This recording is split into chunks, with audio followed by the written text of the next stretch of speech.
자, 우리 이 상계동의 정치길이나 이준석의 고난의 계절입니다. 네, 준석이가 지니까 지금 홍정욱이 돌아오려고 지금 하고 있어요. 홍정욱은 마약 때문에 안 돼. 응? 마약 때문에 안 돼. 딸내미 마약까지 그것 무슨 때문에 쌍판되게 절대- 그냥 지금. 아, 지금 수리남이 히트치는 시대인데 마약이 무슨 거부감이라고 얼마든지 할 수 있어.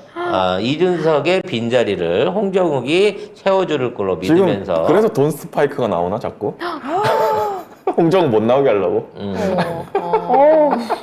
아무튼 이준석의 실연의 계절에 대해 설명을 좀 드리도록 하겠습니다. 네, 국집윤리위가 이준석에 대해 당원권 정지 1년 추가 징계를 의결했습니다. 이제 이준석은 1년 6개월간 당원권이 정지되는 처분을 받게 됐는데요. 대표직 복귀도 안 되고 차기 전당대회 출마할 기회도 없습니다.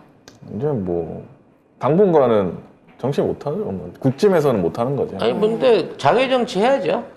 얘야 원래 그 유튜브가 극우 유튜브 채널이 자기 이제 본산이니까 마음 편하게 그 자리 가서 빌런이 돼야죠. 그래서 신나게 물어뜯을 수 있는 기회가 생긴 겁니다. 그러면 유승민 당을 만드나요? 이준석 당이라도 만들 수 있나요? 아니죠. 유승민이 당대표 차지할 가능성이 가장 높으니까 지금은? 국짐당을 유승민이 먹고 윤핵관들이 쫓겨나가지고 당을 만들어야죠. 그래서 경상도 그러니까 TK의 패권을 두고 TK, PK의 패권을 두고 걔네 둘이 싸우는 사이에 민주당이 그쪽에 들어가갖고 어부지리로 TK까지 100% 점령이 가능하겠습니까마는 거기에 새로운 바람을 일으킬 수 있는 이제 그런 기회가 마련됐다라고 봐지는 거고 이미 국짐당은 분열했다라고 하는 분석들이 더 많이 나오고 있습니다. 네. 근데 이제 총선 공천도 못 받고 대표직도 못 하고 아무것도 못 하게 됐잖아요. 그러니까 전방위로 다 물어뜯어야지.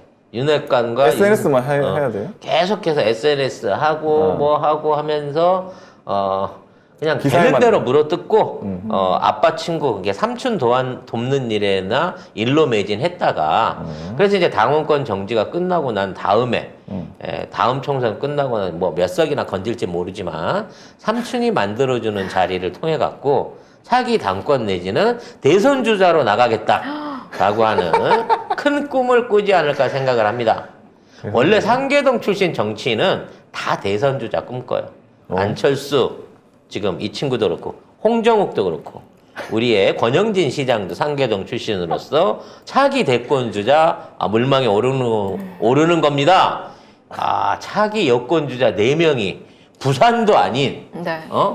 상계동에서 전부 다 출신이 나오게 된다는 거죠. 이제 상계동은 정치의 메카예요. 아니 근데 나는 법원도 좀 웃긴 게 이게 이준석 거를 다 기각시켜 버렸잖아요. 그럼 이제 이렇게 해도 된다는 소리야? 아니 그 똑같은 사안에 대해서 지난번에는 인용을 해주다가 위기 상황을 왜 이번에는 기각을 시키냐는 거지. 이거 위기 상황이 맞다 이렇게 하고 위기 상황을 이거 정리한 게 적당하게 정리했다 이런 식으로 넘어갔더라고요. 아니 그러면 당 사람들이 그러니까 당원들이 뽑은 당 대표를 이런 식으로 쫓아내도 된다는 소리잖아 결국. 다음에 누가 올지 모르지만 수틀리면 또 그러니까. 투쟁하는 거죠 뭐. 만약 유승민이 왔다 또 이제라면 또 없어지는 거잖아. 저는 걱정되는 게 이거 혹시 그 민주당 수박들이 보고 배울까봐. 아니 그건 이제 당원 내규에 있는 것 같고 하는 거니까 이미 이제 수박들은 조응천 하나 빼고 전부 다 이제 바닥에 가라앉지 않았겠습니까? 아우 마음을 놓으면 안 돼요. 그렇지. 지금은 이제 큰일 마음을 나. 놓을 시기는 아니지만 숨어 있는 겁니다. 일단 어디서 기어 나와서 사람 염장 지르는 소리들은 안 하잖아 지금. 아니 그러니까 요새는 박용진도 조용하더라고. 그러니까 조응천만 지금 걔는 이제 다음에 정치할 생각 없으니까 조응천만 혼자서 따발거리고 있지 아무도 얘기 안. 심지어 그 시끄러운 박지원이도 요새는 자제하고 그러네요. 나타나질 않아요. 그게 아직 뭐 민주당이 걔 있어요. 인터뷰 하던데 최근에?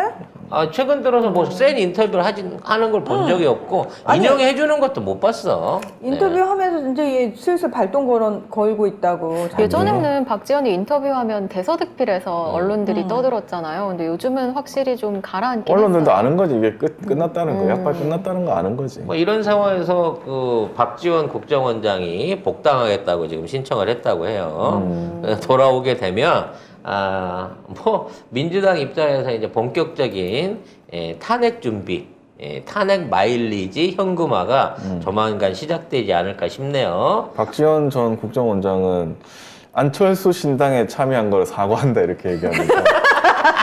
아우 어르신 시원시원해. 사과할 건 하잖아. 네, 엄청 사과를 하셨더라고요. 깜짝 놀랐네 나는.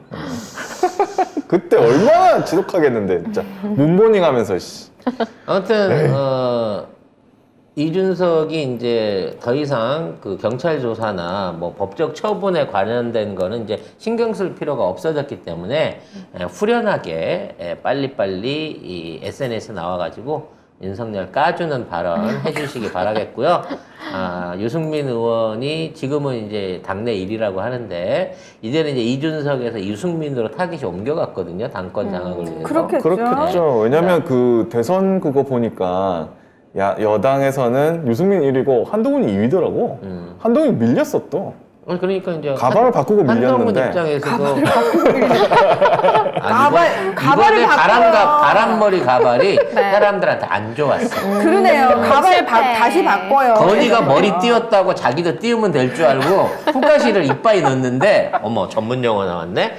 바람을 이빠이 넣는데 사람들한테 역효과였어요. 그러니까 빨리 가발을 다시 바꾸시고요. 아니면 차분히 이번에 좀 스포츠형 가발을 써보시는 것도 모판 가발이라고 하죠. 근데 유승민이 당대표를 도전하게 되면 국민의힘에서 또 가만히 안 둘 거긴 한데 유승민 뭐 털 게 있나? 이때까지 뭐 별로 털린 건 없었어요. 아니 뭐 이제 박근혜 시절 있던 거 엮어갖고 털겠죠. 근데 아니 털어서 안 나오는 사람 어디 있습니까? 하긴 저쪽은 또 뭐. 당연히 털어낼 수 있다고 생각할 건데 여기서 극적인 전환에 대한 사고 전환에 대한 생각을 해볼 필요가 있다니까. 극적인? 왜 한동훈이하고 유승민이 싸우기만 할 거라고 생각해? 둘이 손을 잡고. 손잡고 경을 친다? 그렇지. 손을 잡고 윤회관을 쳐갖고 실질적으로 공천권과 당 장악에 대한 걸 유승민이 가지고 차기 대선 후보로 나를 세워다오 라고 하는 부분을 위해서 둘이 손잡을 수도 있어요. 왜냐면 얘들은 이해충돌 관계가 안 생기거든. 저는 그럴 가능성은 없다고 봅니다. 왜 그럴 가능성이 없다고 보십니까? 한동훈은 일단 자기 위에 누가 있는 걸 꼬라지를 못 보는 사람이에요. 아니지. 지금까지도 봐왔는데. 그건 유승민. 성렬이 봐왔는데. 그거는 자기가 무식한 사람이죠. 그러니까 모질이니까. 그러니까. 근데 유승민은 또 자기는 엘리트라고 생각하는 사람이고. 둘 다 서울대야. 아니, 유승민은 또 뭐 경제 외국에서 또 배우고 왔잖아요. 그것도 한 소리 하고 이런 소리 하면은 한동훈 그거 못 견딥니다. 유승민이 왜 한동훈한테 뭐라 그랬어? 권력을 나눠 갖는 입장인데. 절대 한동훈 지위를 잘 지켜주면서 유승민이 한동훈하고 손잡을 수도 있다는 생각을 해야 돼요. 왜냐면 한동훈도 차기 대선 주자를 생각하고 있다 그러면 당권 장악을 해야 돼. 근데 지금 있는 상황에서 윤핵관들을 둔 상태에서 당권 장악 안 되고 차기 대권 노리기 쉽지 않습니다. 유승민은 나이도 많고 기본적으로 본인이 대권 의지가 아직까지 남아있는지 어쩐지 알 수가 없는 인물이에요. 오히려 대권 의지를 가진다 그러면 이준석이 더 가지겠지. 근데 지금 있는 상황에서 굳이 둘이 싸워가지고 그러면 한동훈이가 윤핵관이랑 손을 잡고 유승민을 친다? 이거는 오히려 더 힘들어 잡아내기가. 그거는 쉽지 않은 거고. 근데 오히려 유승민하고 손을 잡고 윤핵관을 친다? 캐비넷이 드글드글하거든. 그리고 그 유승민 입장에서는 또 이준석을 구할 수 있는 또 방법이거든요. 그리고 어차피 한동훈은 대구 경북에 아무 욕심이 없어요. 그렇기 때문에 그럼 그쪽 지역 한정으로 당신 하세요. 나머지 서울 경기나 충청은 내가 그냥 어부지리로 먹을게요. 이런 식의 협력이 나는 가능하다고 봐요, 둘은. 그럴 수 있겠다. 그렇게 되면 이준석이 더 처벌을 안 받는 거죠. 그러니까 승리니까. 이준석을 살리고 자기도 실리 챙기고 따라서 나는 안철수, 그러니까 누가 됐든 안철수가 됐든 윤핵관이 됐든 지금에 있던 국짐 조직 장악을 위해서는 한동훈이 손을 벌려야 되는데 본인이 직접 경험한다는 거는 안 되고 검찰 출신으로는 그 안에서 조력자를 찾는다고 치면 지금까지 껄끄러운 권력을 놓고 경쟁하고 있는 윤핵관들보다는 유승민과 함께 윤핵관을 조져버리고 자기가 더 큰 파일을 먹는 게 낫다라고 나는 생각을 합니다. 지금 잠깐만 컨설팅을 이렇게 무료로 해줘도 돼요? 뭐 어찌됐거나 싸움은 나니까. 그리고 그렇게 돼야 피해가 더 처절해져요. 유승민이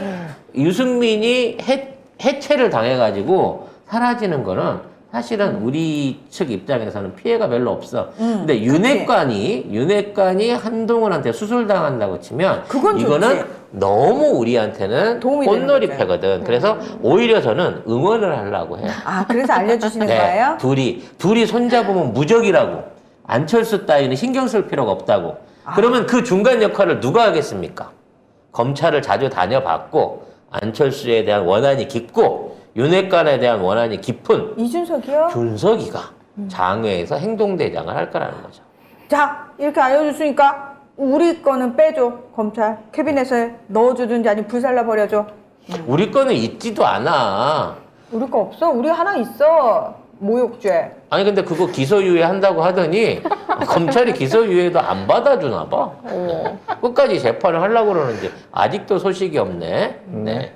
모욕죄로 기소만 되기만 하면 네. 매일매일 우리 방송에서 털어드리겠습니다. 모욕죄 기소하시면 어떻게 될지 예고해 드렸습니다.